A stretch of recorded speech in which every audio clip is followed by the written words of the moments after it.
भाई के बारे में तो बोलने की ज़रूरत नहीं, one of the best ODI batsman ever.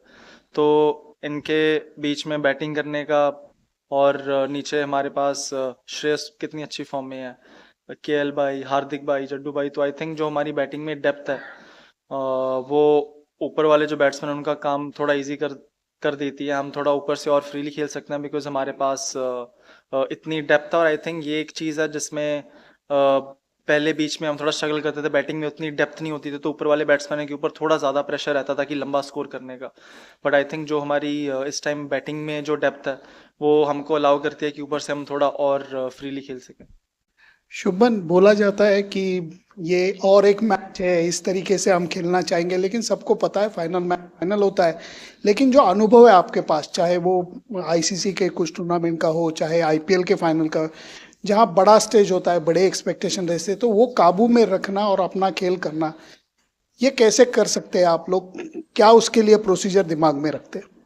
Sir I think जी बड़े मैच का प्रेशर डेफिनेटली रहता है, बट जैसे हम पिछले मैच में देखा, अगर हम सिर्फ प्योरली ऑस्ट्रेलिया के बॉलिंग अटैक की बात करते तो कोई एक्सपीरियंस बॉलिंग अटैक नहीं था उनका। बट बिकॉज मैच बड़ा मैच था, प्रेशर मैच था, तो ऐसे मैचों में जो भी टीम अच्छे से प्रेशर हैंडल करती है, जो ओकेशन को निकाल देती है और उतना नहीं सोचती कि हम फाइनल खेल रहे हैं, उनके जीतने के चांसेस ज़्यादा बेहतर रहते हैं। तो यही एक आई थिंक रीज़न था जो हम अच्छी टीमों की बात करते हैं। पहले वेस्ट इंडीज़ की टीम थी पहले, या उसके बाद ऑस्ट्रेलिया की टीम थी। वो टीम्स ओकेशन को बाहर में निकले, जैसे नॉर्मल अपने बेस्ट गेम जो नॉकआउट्स में खेलते थे या फिर फाइनल्स में खेलते थे, क्योंकि आई थिंक वो ओकेशन को बाहर निकाल के वो प्रेशर हटा देते थे अपने आप से पूरा ऊपर।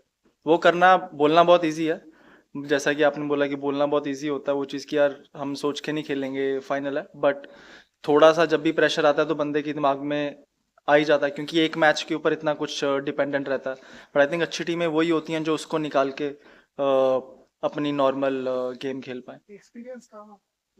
जी बिल्कुल, बहुत एक्सपीरियंस काम आता है। हमने जैसे लास्ट मैच में विराट भाई को देखा, क्योंकि उन्होंने इतने इंपॉर्टेंट मैचेस इंडिया के लिए खेले हुए हैं, इतने फाइनल्स, इतने सेमीफाइनल्स खेले हुए हैं। और जितने ज़्यादा आप उस सिचुएशन में रहते हैं और जितनी ज़्यादा बार आपने वो प्रेशर हैंडल किया होता है, तो आपको पता है कि मैंने ऑलरेडी ये चीज़ की हुई है। तो एक आपको उसका पैटर्न पता होता है बड़ी गेमों का। तो एक्सपीरियंस प्लेयर डेफिनेटली काम आते हैं वहाँ पे। शुमन, कितने एक्साइटेड हैं आप इस फाइनल को लेकर? और 2023 में भी आपने एक फाइनल खेला था, 2025 में भी एक आईसीसी के बड़े टूर्नामेंट का आप फाइनल खेल रहे हैं। वहां से यहाँ तक की जर्नी और आपके emotions for the final match. Sir काफ़ी एक्साइटेड है। मेरा सेकंड आईसीसी इवेंट है टीम इंडिया के लिए, और सेकंड फाइनल। तो डेफिनेटली काफ़ी एक्साइटमेंट है। और आई थिंक जो लास्ट टाइम हम नहीं कर पाए थे उसको इस बार करने की ट्राई रहेगी हमारी। सुमन, टॉप थ्री में आप, Rohit, Virat, then middle order में श्रेयस, केएल, हार्दिक, फिर जड्डू, इस तरह का batting lineup, have you ever seen best batting lineup India की, या फिर you have been part of better batting lineup? Sir I think this is the best batting lineup that I have been part of personally.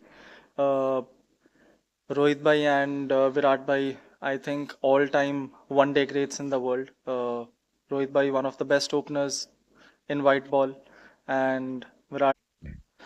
Shubman, आपके as a vice captain थोड़ा experience के बारे में जानना चाहूँगा। श्रीलंका में पहले first time, for the first time you are name the vice captain, उसके बाद now you are with the team as a vice captain in ICC, even addressing an important press conference, pre match press conference before the final. तो as a vice captain आपने कितना सीखा है रोहित से और बाकी सीनियर प्लेयर से? थोड़ा अपने एज ए वाइस कैप्टन की जर्नी के बारे में बताइए। सर बहुत कुछ सीखने को मिलता है। when you are with the team as a player, obviously you have a responsibility as a batsman, as a fielder, but when an added responsibility is given to you, it's very important for me to know how the other players are feeling on the field, if they are thinking the right way. We have a lot of young players in the team. तो जैसे कि मैं बात कर रहा था experience player और young players में, क्योंकि एक्सपीरियंस प्लेयर इतनी बार वो सेम चीज़ कर चुके हैं, बार बार कर चुके हैं, गलतियां भी कर चुके हैं। तो मेरा ये रोल होता है उस टाइम पे, जो भी हमारी टीम में कोई यंग फास्ट बॉलर, कोई यंग स्पिनर है, कि वो जब उनके ऊपर प्रेशर है, क्या वो सही तरीके से सोच रहे हैं या नहीं। आप सक्सेसफुल या फेल तो सही तरीके से सोचने में भी हो सकते हो, बट प्रोबेबिलिटी बढ़ जाती है आपकी सक्सेसफुल होने की अगर आप सही सोच रहे हो तो वो वही मेरा रोल है टीम में, कि जब भी बॉलर्स अंडर प्रेशर है उनसे बात करनी, उनके प्लान्स पूछने, और कई बार हम प्रेशर में सिंपल चीज़ें करना भूल जाते हैं, तो बस उनको वही चीज़ें याद दिलानी कि हमारा ये प्लान है, हम ये करने को देखेंगे। आई थिंक वही मेरा रोल है। A repeat match, this time for a title.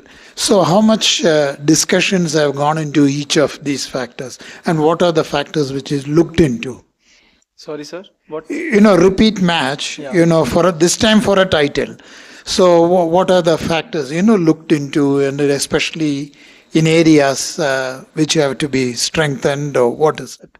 I think the last time we played them, despite having lost 3 wickets early in the power play, we played a good match, and I think we won comfortably. So I don't think there's any added discussion. Obviously, we can talk about someone from the top 3 firing, that would give us a better chance, or give us a better chance to chase a big total, or put up a big total if you're betting first. So apart from that, I don't think there is any added discussion. Obviously, the kind of wicket that we'll play on would be the discussion. The wickets that we are playing on here are a bit different than the wickets that are there in Pakistan. And but because I think we have played here 4 matches and we have done decently well, so there is no added discussion, I think.